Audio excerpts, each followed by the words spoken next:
Hey guys, আসসালামু আলাইকুম। আমি TAK তোফায়েল আপনাদের সামনে আরও একটি নতুন ভিডিও নিয়ে চলে এসেছি।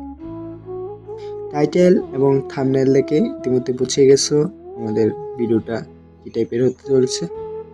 আমাদের আজকের এই ভিডিওটা চিল করি, শুরু করা যাক। Let's go start. ভিডিওটি না টেনে একটা লাইক দিয়ে শেষ পর্যন্ত দেখুন এবং আরও নতুন নতুন ভিডিও পাওয়ার জন্য আমার চ্যানেলটি সাবস্ক্রাইব করে রাখুন। অবশ্যই ভালো এবং আর আমাদের এই ঘড়িটি বানাতে টাইম সর্বমোট লাগবে 3টি, গাছ কাইম 1টি এবং প্যাট কাইম 2টি, বাঁকা মানে গোলানো কাইম 2টি আর সোজা যেটা এটা হলো 1টি।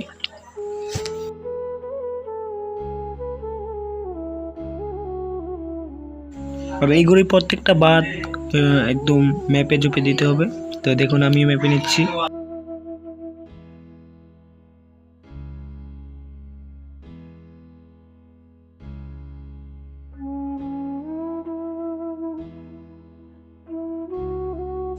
তো আমরা ঘড়িটা মাথাটা বেঁকানোর জন্য মাথাটা কয়েকটা ফ্যান হচ্ছে।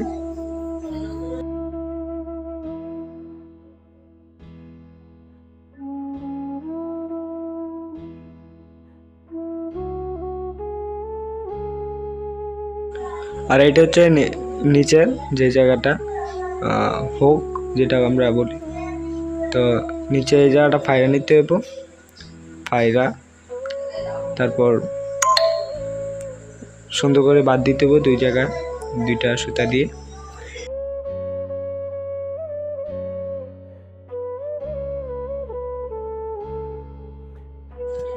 তো নিচটা এভাবে বেঁধে আবার আমরা মাথাটা বাঁধবো। তো মাথাটাও বাঁধা শেষ, বাঁধতেছি। তারপর পলিথিন দিয়ে ভালো করে ছেড়ে নেব। এগুলিটা প্রায় 1.5 গজ 1 থেকে 1.5 গজ কাগজ লাগছে, তো এরকমই লাগবে। তো আমাদের প্রায় এই গুড়িটা ছাওয়া শেষ, চিল গুড়ি। তো এটা আমরা সেলাই বদলে কয়েল ব্যবহার করেছি, কয়েলটা উনিয়ে লাগিয়েছি। তা আপনারা সেলাই সুই সুতো দিয়ে করে নিতে পারবেন। তো আমরা ইতিমধ্যে উড়িয়ে ফেলছি। তো উঠছে, ঘুড়িটা অনেক ভালো উঠছে। তো আমরা মাঝে মাঝে দেখি ঘুড়ি বানানোর পর উড়ে না। তো এটার সমাধান আমি আরেকটা ভিডিওতে নিয়ে আসব।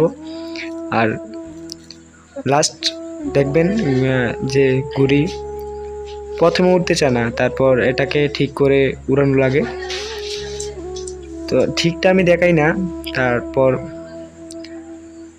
তো দেখতে পারবেন আরও একটা নতুন ভিডিওতে। তো সেই ভিডিওতে আমি কিভাবে ঘুড়িটা না উঠলে ঠিক করতে হয় এটা, যেমন এখন এই ঘুড়িটা পড়ে গেছে, এটার কিছু সমস্যা ছিল কেন না, যেটা বলে এক সাইডে চলে যায় ঘুড়িটা। আবার দেখাবো কোনো এক নতুন ভিডিওতে। আল্লাহ হাফেজ।